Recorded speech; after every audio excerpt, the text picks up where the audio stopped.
When it comes to survival in warfare, you can never be too well prepared, and for some soldiers, the training they have to go through can be summed up with one word: hell.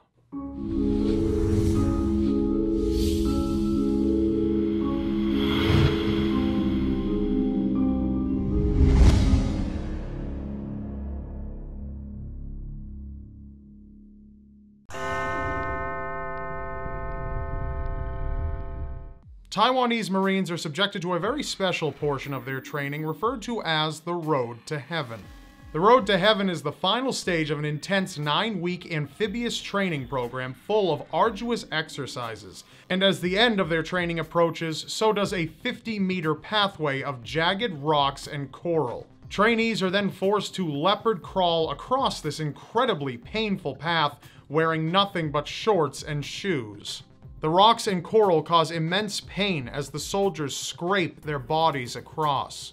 But crawling isn't enough by itself. Trainees are often forced to stop along certain points in the path and complete exercises that are hard enough to do in a gym, never mind while numerous pointy rocks are jabbing into your body.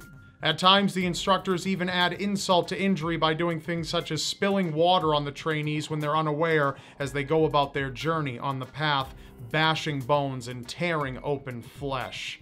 The first soldiers to finish receive first aid and then quickly return to the sideline so that they can cheer their fellow soldiers on, and from that day forward, they are known as Frogmen.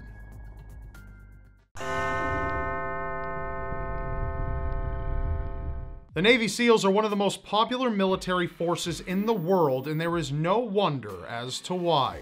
Navy SEALs are some of the hardest trained soldiers in the world for all of the trials they need to endure, but one specific part of the training, known as Hell Week, is one of the hardest trials of any military. Hell Week can really start at any time. It's not something that is usually marked on a calendar. Once the explosions begin, it's quite likely Hell Week has as well. Trainees are forced very suddenly into a chaotic environment filled with heavy fog, intense pyrotechnics, and instructors walking around firing off hundreds of blanks from machine guns. Trainees are forced to complete their drills while they're rocked by explosions, blinded by flashes and fog, and deafened by heavy gunfire.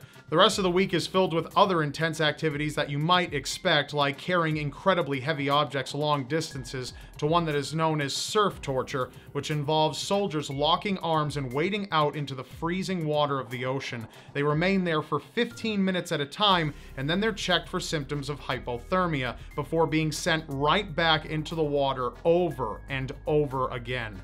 And these soldiers only get about 4 hours of sleep. Most people couldn't handle that little sleep each night, but these soldiers only get 4 hours of sleep for the entire duration of Hell Week. Those who make it through are part of an unparalleled brotherhood. However, it is said that around half of the recruits will drop out from the excruciating intensity.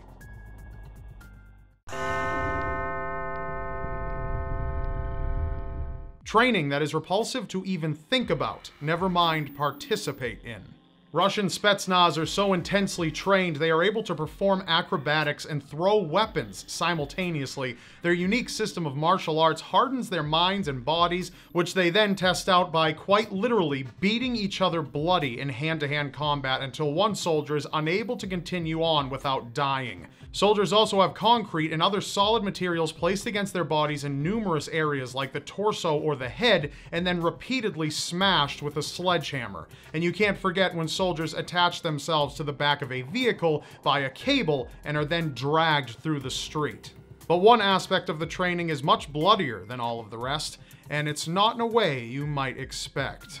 Soldiers are susceptible to being ripped out of their bed in the middle of the night and dragged to a cramped, dark room and thrown inside. The soldiers will be tossed into what feels like thick water and smells like awful rotting flesh and organs. Truth be told, the soldiers soon realize they are deep in a pit of blood mixed with decomposing organs plastered everywhere, all supplied by a local slaughterhouse. All the soldiers need to do is escape the room, but there isn't much time. Somewhere in an area extending off the room, there is an intense growling. A vicious attack dog is suddenly let off of a chain and comes charging full force to find and add the soldier's blood into the pool. Slipping and falling, the soldiers either climb the brain-splattered steps or get ripped apart. Blood is a plentiful part of war, and the way the Spetsnaz see it, if you can overcome that situation, blood will never faze you again.